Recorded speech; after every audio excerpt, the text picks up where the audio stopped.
Hello YouTube, Damo_23 here, and welcome back to another episode on the YouTube channel. On today's video, we have the first game of Season 6 here in charge of Wrexham. It's our third year in the Premier League, and it's a year that we finished ninth the year before. We've spent a good amount of money, and we've got a lot of money still left in the football club. And it's a year where I think that with the good development that we could get through the squad and with the younger team we have, we should be looking to target another ninth place finish. With that being said, give it a like, do subscribe to the YouTube channel, it really does help out. And I'll see you guys at the end of the episode to say that all again. With that being said, let's get straight into it. We're at the race course. It's officially been built, and today you will also get to see the newly built race course in its 24,000 seater capacity stadium. It also has underground soil heating, which is superb as well. So Ryan Reynolds and Rob McElhenney have done their job. I will say they did say that they are now pulling out, giving massive amounts of funding for the club after building the new stadium. I think it's just more the fact we've got to the Premier League and we can be a little bit more self-sufficient. Going to start with the finances. We actually still have 78 mil in the balance. We've actually done very, very well, and that is due to sales, and that is due to the players we brought in have been fairly on the cheap side, to be fair. I will say that the club's reputation is still sitting at 3 stars, just gone up to 3.5 star.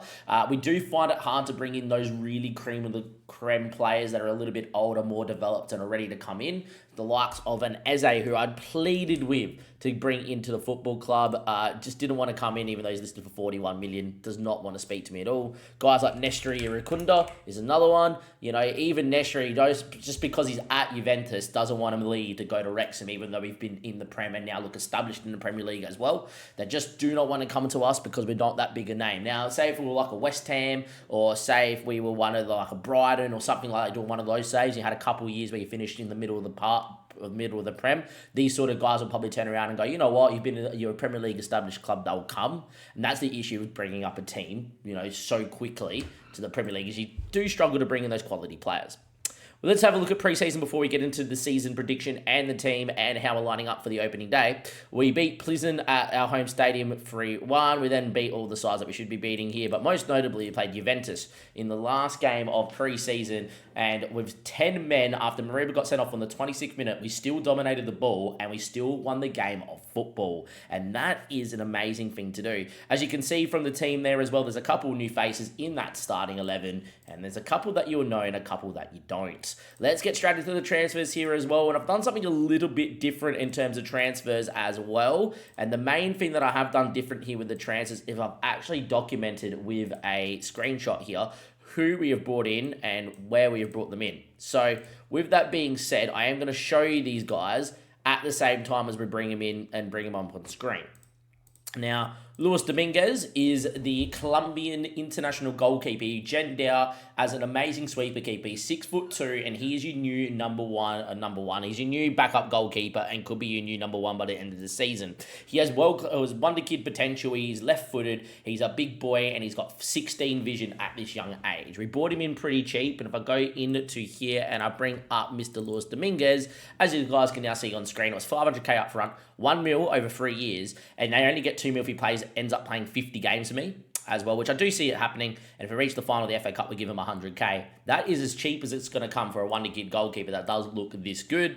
Yeah, I really see a world where we're going to give this guy game time. He's going to play a lot more of the cup games because he's so good. I know with the Thai goalkeeper, which I can never pronounce his name properly, Shapa Famafong or whatever his name is, we've decided to loan him out to one of his Thai clubs as well. And even though he still has 5-star potential, he needs to play now. So the main reason we brought in the backup goalkeeper is A, because I think he will be better than Arthur, but B, it also allows Fanat Chasing Shanhom to go out on loan back to a Thai club, develop, hopefully come back with a little bit more development and look a little bit more well-rounded. And then my intention is to loan him out again in next season to a European-based club in the top flight somewhere, and then hopefully he develops into that potential and could be a very usable goalkeeper as well.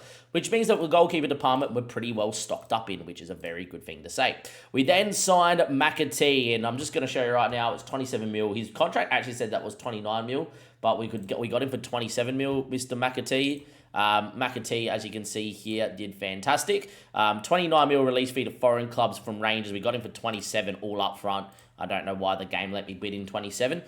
He wasn't exactly happy to come to me because he thinks that we're below his level, but was dubious. We're able to get him on a big deal of 100k a week. I just think this guy is that next level of player that we really struggle to get in the football club. And it's very important to get English talent from abroad, because if McAtee was in the Prem playing, like Morgan's Gibb White, who I looked at, they want 80 to 100 mil for him.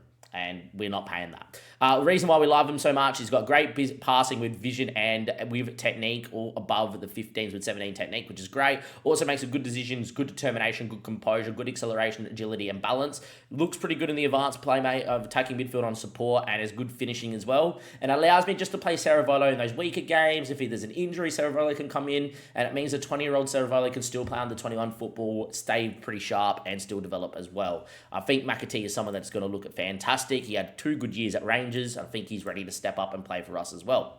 The next signing doesn't join us until he's 18, but Brian looks fantastic. And the way we found Brian is in our recruitment focus. If I go to completed and I go to Wonderkid and South America, you can see that he comes up here with what I do, which is 1.5 star with 4 star and have to be between 15 and 19. This guy at 17 actually just wanted to come to us, which is great. His release fee is, of course, on screen now as well. 7.4 mil, obviously 7.5. Just match it, off we go. And yeah, have a look at him as a winger. He was wanted by Manchester City, Liverpool, Inter, AC, Bayern, all the big boys.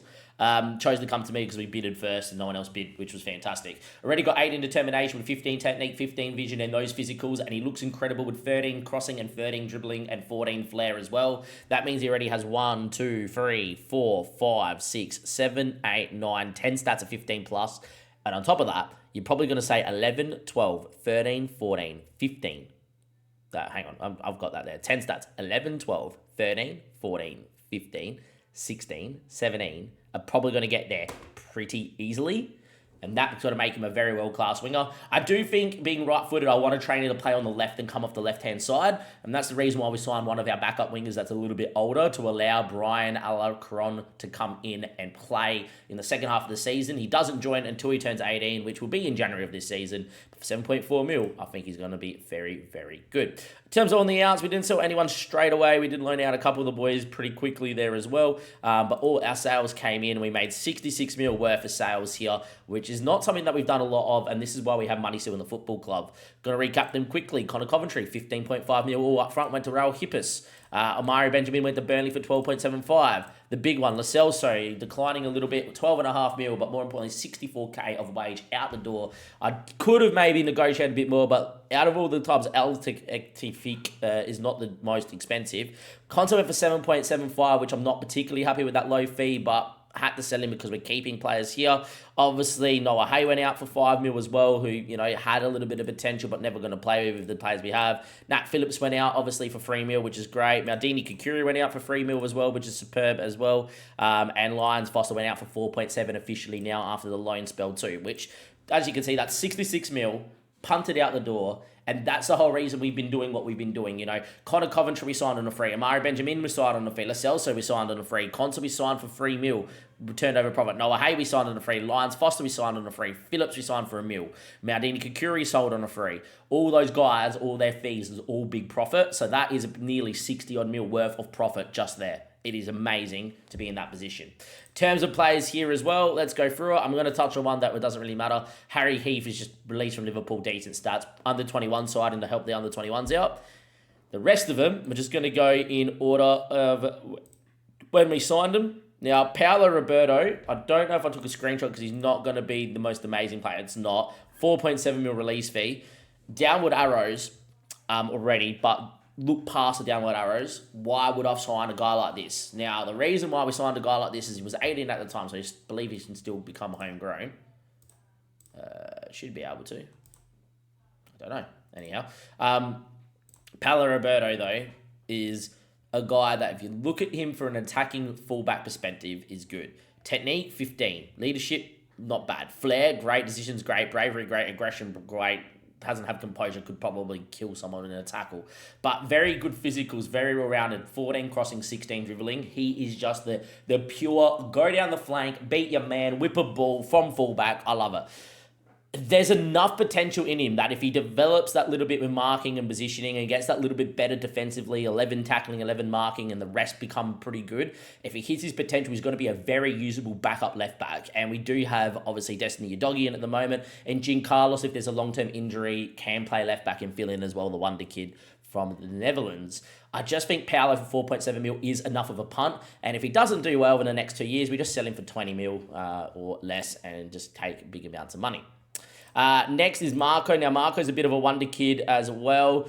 Swish, unfortunately, joined when he was 19, so he's not going to become homegrown at the football club, which does suck. But, very well-rounded with 11 natural tackling as well, learning to play deeper line, playmaker and support, like we're doing with Brian Sanchez, just someone that I think can play back a line. He's got to play in the under-21s for 9 and a bit mil. It's good. The only problem with Marco is if you have a look at this, unfortunately, I locked in 50% of his percentage of profit. So when we do sell him on for big money, which was the plan with him, we are going to give 50% off the Lugano, but it's still going to be profit for us. And that's the main reason we brought him in, is the profit. Lucky Last, though, is a player that everybody knows and is an experienced player and a player that we brought in because Christian Pavon is still fantastic on Football Manager. Physically a monster with 20 natural fitness and is not going to lose his fitness anytime soon. Naturally determined as well with good crossing. He's someone that if Arthur does not start well on the right, he's going to come into the team and play. He's someone that is going to be able to, for the next 6 months, become a bit of a stopgap for Brian Alcaron. And he's someone that will stay on the bench because Cozier Dewberry is no longer good enough to really be in the club. But we're going to keep him until the new signing signs, and then we're going to look to sell him on as well. If you have a look at the offer we got him on for, he was expiring in 6 months' time, but I wanted him in now, not in 6 months. 1 mil up front, 3.6 mil over 3 years, and if he does play 50 games, we'll give him another mil.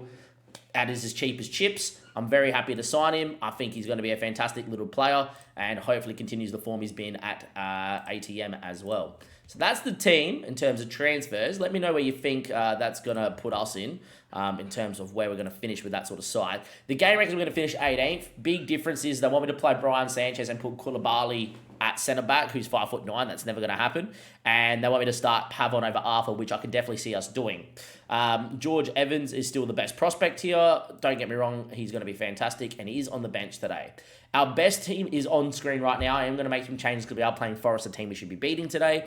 Our best team would be Arthur. Robertson, who's been developing out of his skin so far as well and looking this good at right back. He's 19 still, is going to be crazy. Origa's actually just become captain. Now he's upset. He wants to leave to go to a bigger club. There is no interest in him. He has an 182 mil release fee, and the main reason is he wants to play in the Champions League. I don't think we're going to get there now, but I think if we can sniff around Europe, he's going to stay. And the main reason I'm trying to get him to stay, he's got 14 leadership, he have 12 teamwork. I've actually put him in a leadership course and made him club captain because he's our best player. Which is fine. Cunnington, after his loan from Sunderland, is basically a new player. I've highlighted him a couple of times last season of his development. With Sunderland got promoted. He played 35 games, kept a clean sheet in the playoff final. I think it's now and then for him with us. I think we need to get him in. He needs to play. He needs to have the spot over Jean Carlos and just be like, you're playing in the week in, week out in the Prem, get all these 14s to 15s as quickly as possible and then see if you're good enough to be here. I think he will be, and I think he's going to be an amazing success. Destiny Udogie is obviously out with the Italy under-23s, but being our best team. Koulibaly and Mariba look so good together. Arthur's going to get the nod for now. Arthur will get the nod for now. I think Arthur's pretty good. McAtee in the hole. Pavlovic and Kristovic is obviously going to be there as well. Welcome back, Berger. Which means our bench at the moment is Dominguez, the backup keeper, Ashby at right back, Waylon Reneke and Oliveira, who can play left back and centre back as well. George Davis and Brian Sanchez, the two defensive midfielders who are both young and look fantastic. Christian Pavon, Cerevolo, who can also play on the left, and so can Herman. I think in games that we're controlling, Cerevolo just goes to the left just to play. And in games that we need a goal, we get Pavon or Herman in there as well, and Herman obviously can play up front too. Josh, by the way, been playing for Wales, good to see. And hopefully that continues on. Now, because we do have some people that are out for this game here today, I am going to make some changes. Arthur for Dominguez, only because it's a winnable game, and I think we're going to go with Luis Dominguez for this game here and let him go play. Udogie is out altogether, and I'm actually going to see if Paolo is going to come in. Now, in pre-season, we've been playing him as a complete wing-back on attack, and I'm going to do that today and see how he goes. Sanchez is out injured, which is no good as well. And Davies played in the under-21s and is 100% fit. No one really is, so we're going to do that as well. Outside of that, the rest of the team looks pretty standard.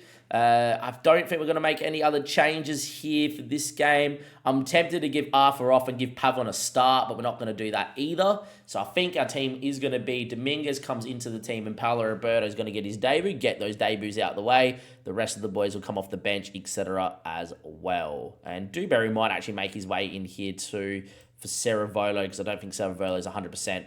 And Dewberry, as you can see, he's 2-star, 3-star. As much as he's had a good career here and he's been okay, he's not been great the last couple of years. Still got 29 to 32 mil fee. I think we could sell him maybe for 15 to 20, and that would be good profit as well. Let's get into this game, though. Let's see how we go against Forest, a team we should be beating. Should be beating here on the opening day in midst of Nottingham Forest, but let's go out there and see what the boys do. I'm worried about Cunnington because every time he played for me back a couple years ago, we tried to play him in the Prem and in the Championship. He was out of his depth. I do think that loan spell was really good for him, though. Now, Paolo Roberto is going to go complete wing back on attack and just do your thing. Just off you go. And I'm very happy with that. Outside of that, I'm just going to go balls to the walls and let the boys do their thing. We've moved to 2 ball covering defenders because both of them are pretty quick. And I think the goalkeeper, we might switch to sweeper keeper as well because of the natural vision there. That's our lineup, though. Give a couple of debuts out. Nice to see it. Let's see if we can do well. And Forest are lining up with Noah Ida up front, Gibbs White, Alenga Dennis, Mbake, our former player. Mbake is at the racecourse. By the way, this is the racecourse, so the extended stands. So the back stand's been filled to a second tier. The side stand's got a second tier as well. That's very nice. I'm happy. Both sides now have a second tier. Good looking stadium. First game ever at the racecourse after its redevelopment. Away we go, and it's going to be Arthur on the set piece. Whips one in there, front stick, cleared away. Only as far as Pavlovic. Pavlovic now. Recycles. Paolo Roberto, Koulibaly. Inside the Pavlovic, great run. Misses though. Good movement, but 0-0. Good movement, but 0-0. Free kick now. Friedel back stick. That's a header for Mbake. Mbake scores against his former club at 1-0 down. Mbake scores against his former club and we are 1-0 down. And he celebrated too. There we go. We missed one big chance and Dominguez doesn't bail us out there. And just like that, Forest lead 1-0 at the racecourse on our first game at the new stadium. After it's been rebuilt with the same stadium.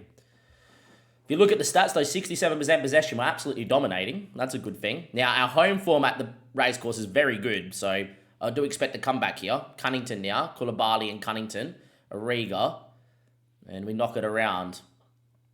Mariba again, have to go the other way and eventually find Robinson. Arthur had a very good pre-season. Back to Robinson, who's going to bomb on here. Can he get a ball into the box? His ball into the box is blocked. Forest with a chance to build. Goes back to Baxter. Hadzi. Back to Baxter. Not going to get around well, Forest. Can we squeeze him in here and win it high? Not let him out, which is the main thing. Need to get on the touch here. We don't. Alenga. It's very well done by Forest. And in the end, Mbake mistake. Arthur. Good presser from us. Arthur's in the box. Kristovic is there. His effort's blocked. Kristovic's effort is blocked again. 26 minutes in, 1-0 down. We've absolutely dominated Forest, and we find ourselves at 1-0 down. This is not the way to start the season. Our home form is the main reason we finished in ninth last season, because we only lost 2 games at home all year. Beat the likes of Arsenal, Manchester City at home. It's not good. Paolo Roberto, ball in, and deflection just past the post. Doesn't seem like our day here on the opening day. Seems like a day where it's a little bit how you're going. Ariga front stick doesn't win. Koulibaly heads down. Arthur hits, and that's been deflected over the bar. No, it hasn't, actually. That's just a massively wild effort. 7 shots, 1 on target, 65% possession. Apparently, Dominguez has fractured his finger on his debut. That's no good. Keep him out there until he has to come off. 14 minutes played. Mariba's also picked up a bruised knee. He should be able to shake that off. Oh, here you go, boys. 1-0 down at half-time. This is against the script. This should have been straightforward, easy win. It's not.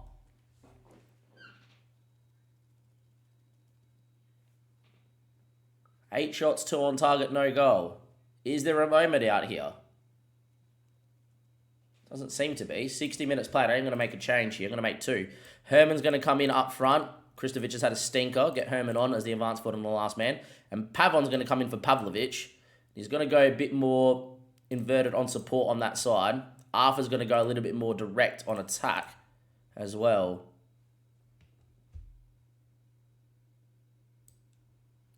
Paolo's not had the best of the game. We're going to just go to a wing back there on support on that side for Oliveira as well. Highlight because I'm making changes. If this is a goal, so I open a window in here, I'll be livid. Roberto gets it away. Had such a good pre-season and then it's been stinker today. Ball back stick. Penalty. Oh, it's only a highlight because I'm trying to make changes. We're going to get FM'd on the opening day. And then I'm going to tell you right now, if we lose to Forest and then we lose to Wolves in game number 2 away from home, I actually think we're in for a really tough year. This is not good. Dominguez, 6'2". Can he be a hero? Save a penalty on your debut, mate. Ida versus Dominguez. Oh, what a penalty save from Dominguez to keep us in it. Just held it too. Great save from the keeper. Can we find a goal out here? Is there a moment? Dominguez goes out to Robinson. Finds Arthur. Into Mariba. McAtee. Cunnington. Out to Oliveira. Drives with it. Inside ball to Christian Pavon on his debut. Gets crunched. Mariba. Ball through. McAtee. Goal? Misses. Misses. Arthur back stick now. Headed over the bar by Mariba. It's not our day. It's not our day. That was going to be a highlight and a switch to attacking. We take it off.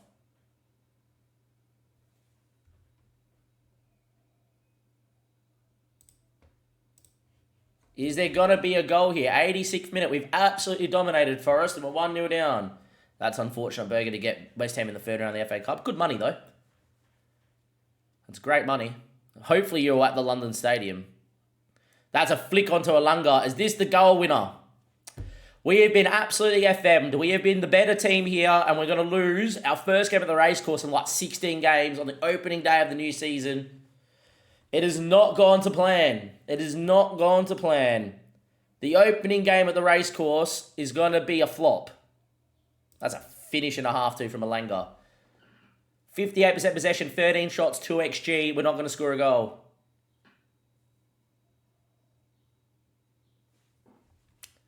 Wow, Wubsy.